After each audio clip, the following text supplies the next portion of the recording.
Сайн байцгаана уу? Санхүүгийн боловсролын агуулгын хүрээнд санхүүгийн луур телевизчлийг Монгол банкны олон нийтийн боловсрол мэдээллийн төвийн эдийн засагч Баттуултай хамтран заана. Өдрийн мэнд өгшөө. За өдрийн мэнд хүргэе. Санхүүгийн луурын шин чанартай гэмт хэргийн улмаас байгууллага болгон иргэдэж учирсан хохирлын хэмжээ 2016 онд 2 орчим тэрбум төгрөг, 2017 онд 6.4 тэрбум, 2018 онд 9.9 тэрбум байсан бол 2019 оны 12 сарын байдлаар 13 тэрбум болж өссөн байна. Санхүүгийн залин луурт өртсөн иргэн асар их хэмжээний сэтгэл зүйн дарамтанд өртөж байдаг. За тэгвэл ямар төрлийн санхүүгийн залин луурт иргэн өртдөг юм бэ? За сайн бицсэн үү. Тэгэхээр ер нь бол энэ санхүүгийн луур гэдэг зүйл маань бол одоо 8 настай болчраас 80 настай боорол хүртэл бүх төрлийн хүмүүст бол одоо хамрагддаг ийм зүйл байж байгаа. Тэгэхээр ер нь та бүхэн санхүүгийн залин лууртай холбоотой ер нь ямар төрлийн зүйл байдгийг одоо бас миний ярих зүйлээс ойлгож аваарай. За юун түрүүнд бид нар бол карт одоо компьютертэй ер нь бол нууц үг пин код гэж нэг чухал зүйл байдаг. Тэгэхээр пин код дээр бид нэр хөвчлэн өөрсдийн нөгөө сайн мэддэг тоо одоо төрсөн онсаар байд юм уу эсвэл одоо хамаатныхаа хүний утасны дугаарч гэдэг юм хүмүүс эргээд илрүүлэхэд одоо маш тийм амархан зүйлсийг бол сонгож авдаг байгаа. Тэгэхээр аль болох энэ дээр тийм хүмүүсийн мэддэг биш тийм тоонуудыг пин код дээр сонгох нь юун түрүүнд чухал байгаа. За мөн пин код дээр хэд хэдэн ийм одоо адилхан карт ч юм уу одоо нууц үгнүүд дээр адил тоонууд авдаг. Энэ нь бас өөрөө санхүүгийн луурын бас хохирогч болох магадaltaй байдаг учраас карт одоо тус бүрээ өөр кодтай байх нь чухал байт юм аа. За хин нэгэнд бас нууц үгээ хамаагүй хэлж болохгүй, хин нэгэнд бас одоо хадгалж одоо бичүүлэх ч юм уу эсвэл одоо өөрөө цаасан дээр авч үлдэж болохгүй байх нэ. Таны картыг хүмүүс мэдээд авчих нэ. За мөн бид бүхэн хүн болгон их хвчлэн компьютер ашиглаж байгаа. Тэгэл ажлын компьютерээс ахуулаад гэрийн ноутбук хүртэл байж байгаа. Тэгэхээр компьютерийг бид нэр бас нууц үгийг ашиглахдаа үг, үсэг, тоо зэргийг одоо хамтгаж ашиглах нь бол маш чухал байдаг. За мөн компьютерийн дэлгэц автоматар таныг буснаас одоо 1 минутын дараа ч юм уу цойжлогдох ийм боломжийг бас тохиргоог нь хийж өгөх хэрэгтэй. За мөн өөрийн компьютер дээр янз бүрийн одоо ирсэн мэйлийг шууд нээх зэрэг нь бол таны компьютерыг эрсдэлд оруулах ийм сөрөг нөлөө бас байд юм байна. За сүүлийн үед бол дэлхийд дахинд бол онлайн худалдаа бол маш эрчимтэй бол хөгжсөн. Тэгэхээр үүнийг дагаад бас санхүүгийн луур одоо аливаа вирус ч юм уу нэвтрэх юм боломж бол бий болоод байгаа. Тэгэхээр онлайн худалдаа ихтэй айл болох өөрийн үндсэн компьютерээс бас хийхгүй байхыг чухалчилдаг. Одоо гадны өөр компьютерээс их юм бол таны мэдээлэл алдагдах магадлал нь бас бага байд юм байна. За мөн онлайнаар одоо ямар нэг хаяг руу нэвтрэхдээ эхний хаягийг нь бол харж явах хэрэгтэй. Тэгэхээр HTTPS гэсэн ийм тохиргоотой хаяг байх юм бол энэ бас одоо аюулгүй гэсэн ийм үг. Тэгэхээр S гэдэг үсэг байна уу, P-гийн араас гэдгийг бас та бүхэн шалгаж байгаарай. Ихэвчлэн одоо заллийг хийж байгаа хаягн дээр бол энэ S гэдэг үсэг нь бол байдгүй. Тэгэхээр энэ S үсэг нь байснараа энэ тухайн үеиг хаяг одоо илүү юм баталгаатай найдвартай шүү гэдгийг бол харуулж байгаа. За мөн таны хаягны уртталт бас чойжны зураг байж байгаа. Тэгэхээр цоожны зураг байна уугүй бас ажиглаарай. Хэрвээ байх юм бол энэ хаяг баталгаатай хаяг гэсэн үг ээ. За бид нэр хувийн мэдээлэлээ бас устгахдаг Устгахдаа зарим улсууд бол амар чухал баримтаа дундуур нь ганцхан уураад хогийн сав руу ичдэг. Эргээд нөгөөх нь хүмүүс авч уншаад одоо санхүүгийн луур залинд орох эсвэл нууц мэдээллийг авах юм боломж гардаг. Тэгэхээр чухал баримт бичгээ заавал ийм устгадаг тийм машинаар устгуулах. За эсвэл одоо шатах зэрэгээр бол найдвартайгаар устгах байх хэрэгтэй. За мөн өөрийн одоо хэрэгтэй баримт бичиг бол тийм найдвартай сав цоочтой авдранд бол хийж явах нь бол чухал байна. За бид нэр хүн болгон бол дансны хуулга байж байгаа. Одоо хүн болгон данс ашиглаж байгаа. Тэгэхээр хуулгаа бид нэр үздэг. Тэгэхээр энэ хуулганаа байнга шалгаж явах нь чухал. Яагаад тэгэхээр таны хуулгаа харангууд ямар нэг тийм сэжигтэй дүнтэй гүйлгээж эсвэл одоо таны мэдхгүй дүнгээр зарлаг гарч юу гэдгийг бол сар болгон та дансныхаа хуулгыг аваад шалгаж явах нь чухал. За мөн та дансаа утастайгаа илүү холбочвол одоо ямар нэгэн сэжигтэй гүйлгээ гарахад таны одоо утас руу гүйлгээ хийж байгаа дүн бол мессежээр ирж идэг. Тэгэхээр эндээс бас хянаадах боломж бас байдаг шүү. За ATM дээр одоо бид бүхэн мөнгө авахдаа пин кодоо бол аль болох хүмүүст харуулахгүйгээр одоо пин кодоо хийх хэрэгтэй. Хэрвээ хүн хажуучаа ойрхон байх юм бол санал тавиад та жоохон холж өгсөн үү гэж хэлээд нууц үгээ хийж явах нэ. За мөн нууц үгээ хин нэгэнд одоо харуулсан ч юм уу эсвэл хин нэгэн мэдсэн юм шиг санагдвал одоо нууц зүгөө үргэлж сольж явах нь бас чухал байна. За мөн ATM-ээс бид бүхэн мөнгө авахдаа бас аль болох те нэг үйлчлүүлж ирсэн ATM дээр очиж ивэл зүгээр. Яагаад тэгэхээр тухайн одоо ATM-ийг бид нэр одоо мэддэг гэсэн үг. Энэ нь юу гэсэн үг гэхээр ямар нэг одоо өөрчлөлт ороход бол бид нэр анзаардаг гэсэн үг. Аль болох гүйлгээгээ 70-80% нь нэг одоо мөнгөний одоо машин дээр очих нь чухлаа. За жишээ нь энэ зурган дээр харах юм бол эхний зурган дээр одоо мөнгө карт хийдэг хэсэг дээр ийм нэмэлт ийм доголь шиг юм харагдаж байгаа. Тэгэхээр энэ бол заллин мэхлэгч бол өөрийн програмтай чипээ одоо ингээд суулгасан байна. Тэгэхээр эндээс бас хараад хүний мэдээллийг уншиж хуулж авах юм боломжл гардаг. За мөн одоо дараагийн зурган дээр таны ингээд код хэсэг дээр давхар ийм хавтан шиг ийм одоо код хуулж авдаг зүйлийг бол тавьсан байж байгаа. Тэгэхээр энэ дээр бас таны одоо мэдээллийг бас хуулж авдаг. За ATM дээр бас одоо бас ажиглавал жижигхэн юм камер нэмэлтээр байна уу? Энд тэнд нь тухайн одоо ATM-ийн одоо оролцоогүй материалын зүйл байна уу? Энтрийг маш сайн шалгаж явах хэрэгтэй. Хэрвээ одоо ямар нэгэн өөрчлөлт бий болох юм бол тухайн ATM-ээс мөнгө авахгүй байх эсвэл одоо холбогдох байгууллагад нь мэдгэж явах нь чухал юм байна. За хэлийн чандад байгаа хүмүүс бас хоорондоо мөнгө шилжүүлэх асуудал их гардаг. Энэ дээр бас заллин мэхлэлтийн бол нэлээд кейсүүд байдаг. Ер нь бол хэлийн чандаас мөнгө одоо шилжүүлэхдээ тухайн шилжүүлж байгаа байгууллага чинь хэр найдвартай вэ гэдгийг бол нэгдүгээр шалгах хэрэгтэй. Хоёрдугаар тухайн гүйлгээ мөнгийг хийсний дараа яаралтай богино хугацаанд би энэ рүү одоо утасдах имэйлээр харьцаж хагаад мөнгө орсон уу эсэхийг бол шалгаж байгаарай. За лөөр дотор бас хамгийн одоо өргөн хэрэглэгддэг зүйл бол санхүүгийн пирамид буюу одоо энэ лөөрийн пирамид гэж байдаг. Тэгэхээр энэ лөөрийн пирамид гэдэг нь энгийнээр тайлбарлах юм бол одоо та нэг тэдүүн олж ирээд ийм урамшуул аваа гэсэн иймэрхүү өнгө айсыг одоо сонсоогүй юм бол байдгүй бах.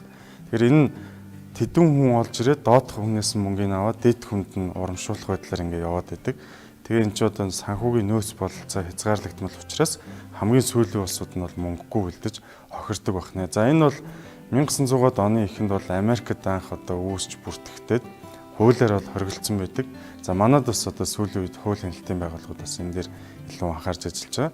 Тэгэхээр өнгө хэлбэрийн үед бол маш олон янз бүтээгдэхүүн байж болно, үн цаас байж болно, тэ эсвэл зүгээр одоо хоорондоо хүмүүс яриад мөнгө чинь гэж өсгөнч гэдэг юм уу, тэ маш олон юм хөвлбөр байт юм а. Хэрвээ одоо та тэдүүн олж ирээд тийм урамшуул өгнө л гэж явах юм бол цаанаа энэ лөөрийн пирамид байх магадaltaй шүү гэдгийг та бүхэн бас анхаараарай. За төлбөртэй тусгай дугаарын бас лөөрүүд байдаг. Гинтхэн тань руу одоо залгаад танд одоо их хэмжээний одоо шагнал бий болсон байна. Эсвэл одоо таны дугаар дээр азтан бий болж ич гэдэг юм уу те. Хариу мессеж өчнө үү? Эсвэл энэ дугаар руу залгана уу гэдээ асар өндөртэй төлбөртэй дугаар руу одоо мессеж өчүүлэх, залгуулах ингэж хүний мөнгийг бас лөөрдөх юм тохиолдлууд бас гардаг.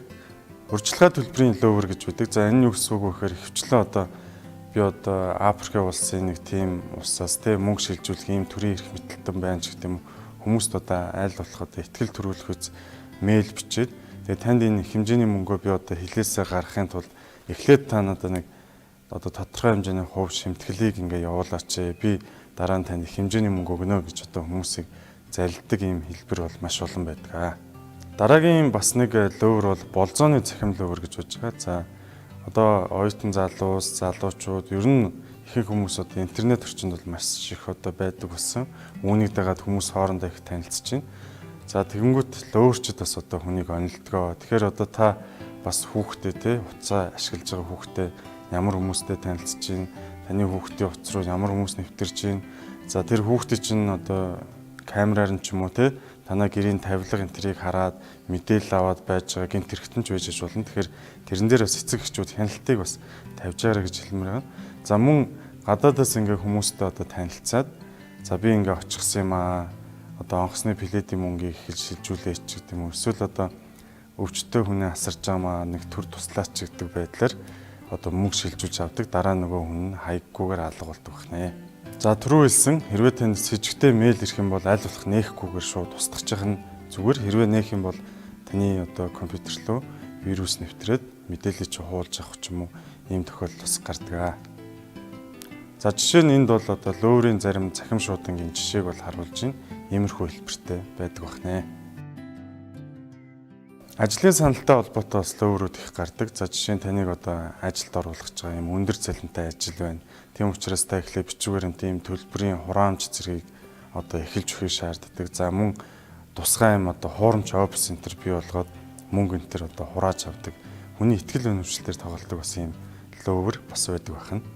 За эрүүл мэндийн эмчилгээтэй холбоотой лөөврүүд бас илбэг байдаг. За жишээ нь үүн дээр бол одоо хорт тавдрыг идэх юм гайхалтай бүтээгдэхүүн гарлаа ч гэдэг юм. Эсвэл одоо тураах бүтээгдэхүүн байна ч гэдэг юм уу те. Хүмүүсийн нөгөө хүсэж байгаа зүйл дээр нь янз бүрийн бүтээгдэхүүн гаргаад тэгээ нөгөө бүтээгдэхүүн одоо хиймэлж үт юм уу, хуурамч үт юм. Эсвэл одоо урьдчилгаа төлбөр мөнгөний аваад лөөвөрдөх тохиолдлууд айгүй их байдаг. Тэгэхээр аливаа одоо эрүүл мэндийн бүтээгдэхүүн хэрэглэхдээ та бүхэн ямар компани, туршлагатай компани байна уу, олон нийтэд хүлээн зөвшөөрсөн компани байна уу гэдгийг судлаад нөгөө талдаа бас энэ бүтээгдэхүүн хэр найдвартай вэ гэдгийг нас заавал харж байгаарай. Тэгэхээр ер нь шууд ингээд одоо хүний өвчнийг эмчилждэг ч юм уу, шууд тураачдаг ч юм уу тийм бүтээгдэхүүн байсан бол хизээч рекламдахгүй шүү дээ хүн болгоо очиод одоо тэрийг аваад мэддэг болчихно. Тэгэхээр хизээч ийм амар хэлбэрээр ирүүл болоо эсвэл амар хэлбэрээр одоо шууд турчна гэсэн ойлголт бас байдгүй шүү. Тэгэхээр амар хэлбэр зүйлийг амлаад байвал цаана ямар нэгэн тийм лөөвөр байх магадaltaй шүү гэдгийг та бүхэн бас анхаараарай.